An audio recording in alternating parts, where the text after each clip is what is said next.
mahadinayna marka hore maxaa ilaahay baa nasiiyay fursadan iyo caafimaadkan iyo noloshan aan maanta idin hortaaganahay. haddii ilaahay ka dambe waxaan u mahadinayaa dadka Dadaab oo dhan constituency Dadaab oo dhan culays badan baa iska jiray, culaysyo badan baa jiray, laakiin sharaftooda ilaashadeen. doorasho waxay sameeyeen xaqe, doorasho ay ku xisaabtamayaan masiirkooda. waxaa la isku dayay dhibaatada ka jirta wadankan iyo meelaha kasta oo Soomaalida ay degto oo geeska Afrika waxyaabaha hadda ka jira oo in lacag la siisto masiirkooda, laakiin way ku adkaysteen inay masiirkooda iyo aytiinkooda ay uga taliyaan siday isleeyihiin ayaa ugu habboon mustaqbalka carruurtooda iyo carruurtooda. waxaan aad u mahadinayaa dadkii soo doortay. waxaan idin leeyahay marnaba sharaftan iyo ammaanada ay dhibteen inaan ilaaliya baan mar kastaba ku talagelayaa.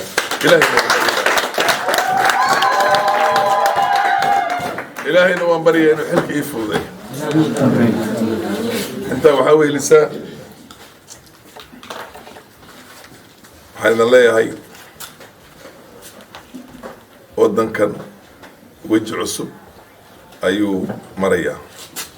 waxaan filayaa oo rajaynayaa in shacabkaanaga waqooyi bari gobolkan Soomaaliyeed ay uga qaab qaataan isbedelka cusuban sida ugu habboon oo ay noloshooda kor ugu soo qaadi lahaayeen, midnimadoodana kor ugu soo qaadi lahaayeen. aad baad mahadsantihiin. yaraan shacabka Dadaab kuwan ku soo dooranay kuwan ku soo doortay maxaa u baahan? waxaan kaloo u sheegayaa dadka reer Dadaab iyo dadka Kenya oo dhanba inay soo doortay inay soo dooran, inay garab istaagay, inay la tartamay, nin kastaba inaan isku si aan ugu adeegay. waayo imtixaanka ugu weyn oo nin madax ku soo wajihi karto waa midka loo baahan yahay inuu ka sarreeya waxyaabaha caadiga. waxaa weeyaan tartanka, legdinta, cugdada, waxyaabaha caynkaas oo kale. anugu insha allah biidni illaahi albaari ilaahina waan ku mahadinayaa. mar horena ima soo marin inaan waxyaabaha sawirkii hoose oo yaryar aan ku mashquulo, mar dambana ima soo mari doonto. waan idin mahadinayaa, waan idin ballanqaadaya midaayada. akhiiran waxaan u mahadinayaa dadka u shaqeeya IEBC, returning officer-ga iyo tiimkiisa. shaqadan aad qabateen waa shaqo aanan hadda ka hor soo marin. waxaa weeyaan dad hufan oo daacad oo ilaahay ka baqi oo iimaan leh oo diin leh oo og nolosha aakhira in lala xisaabtami doono ayaa safartanaytu hawshan fulisay. wax badan baan soo marnay doorashada, wax badan baan soo marnay doorasho Kenya. waan arki jirnay sida loo kala shuban jiray. middanaytu aan ku sheegayaa wanaaro ilaahay baa kaa jazaynaya adiga iyo ubadkaada insha allah. waxaan akhiiran u mahadinayaa dadka security machinery-ga oo maxay ahayd shaqo fiican qabteen. I want to also appreciate the role that has been played under very trying conditions by the members of the security infrastructure in this country. The members of the security machinery in the Dadaab constituency, you've done a very good job. I want to appreciate you all. Mana Marogo, Mana OCS, Daniel. I want to appreciate the good work you've done. Let's protect our country from stability. We need to do this because Kenya is bigger than everybody. And it has to be a nation of laws, not a nation of men and women. And this has been proved and demonstrated in this election. Thank you very much.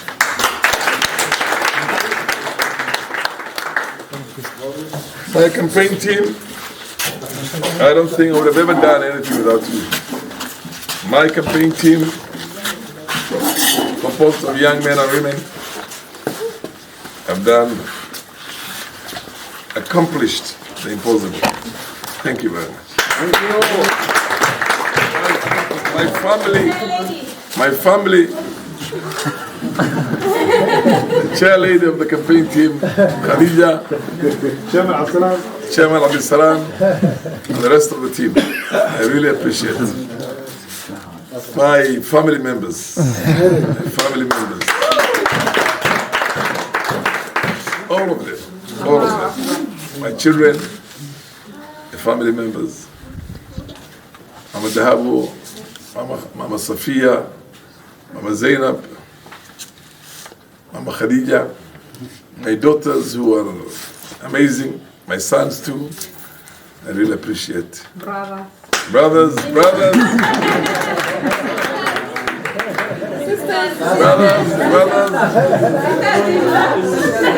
And sisters.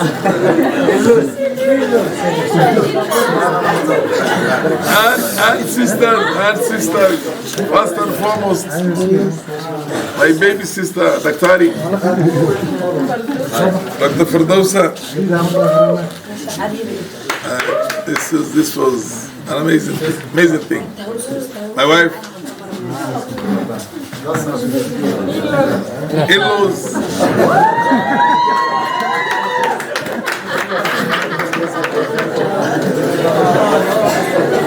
the MCAs who supported me,